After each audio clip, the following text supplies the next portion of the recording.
Stone Institute senior fellow, author of The Coming Collapse of China and the Great U.S.-China Tech War, Gordon Chang. Gordon, good morning to you. I'll get to the spy flight in a second, but I really want to start with this news of President Biden landing in Ukraine this morning, the surprise visit. There was talk over the weekend from the administration, from officials, that they are now concerned that China is going to give support, and I'm going to give you the quote here, lethal aid. China's going to give lethal aid to Russia in its war on Ukraine. Can you fill in some blanks here, sir? Well, China has been supplying lethal aid from the beginning of this war. The Ukrainians were operating Chinese drones. The Chinese had location data. They supplied that to the Russians, who then took out the Ukrainian drone operators. Also, we've had these reports that China is selling drones to the Wagner Group, who is using them in Ukraine.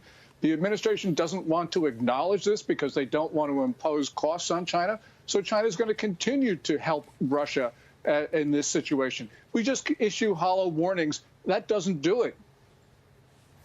So, Gordon, I think it's safe to say that we've had an anemic response as the U.S. government to the Chinese spy balloons. When it comes to China, you know, they took our measure when we went to Alaska and we met with the Chinese delegation, and they determined we were weak. So how do we reestablish deterrence? You have to impose costs when it comes to an adversary like this. Have we lost it all? We know that they're playing the long game. So what happens? What are our next steps to kind of get that deterrence back?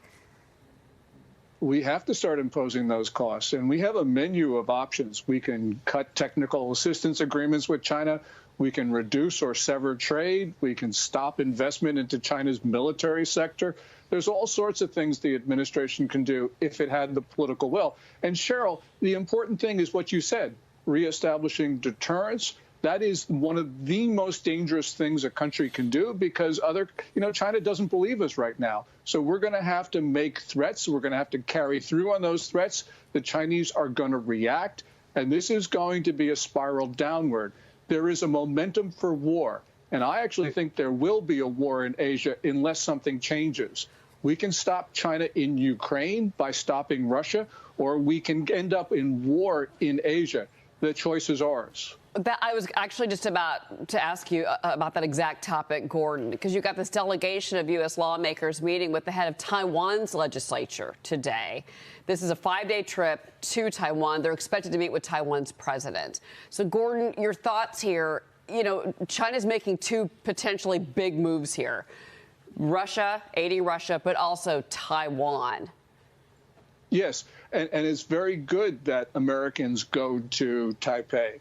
I thought it was terrific that House Speaker Nancy Pelosi did that in August. I think it's terrific that Kevin McCarthy is going to go sometime this year in all probability.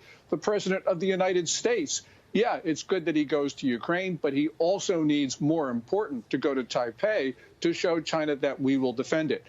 If we do that, the Chinese are not going to attack Taipei. They are going to huff and they're going to puff, but they're not going to want to take on the United States.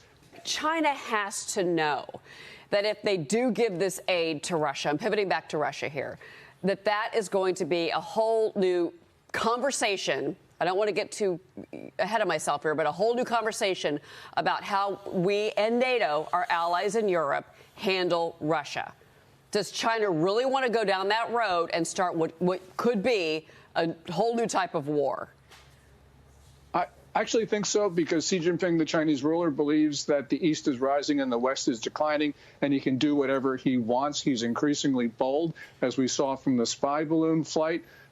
We're in a world of hurt because, as you say, we have to reestablish deterrence, and that's going to be extremely dangerous. But absolutely, we have to do that.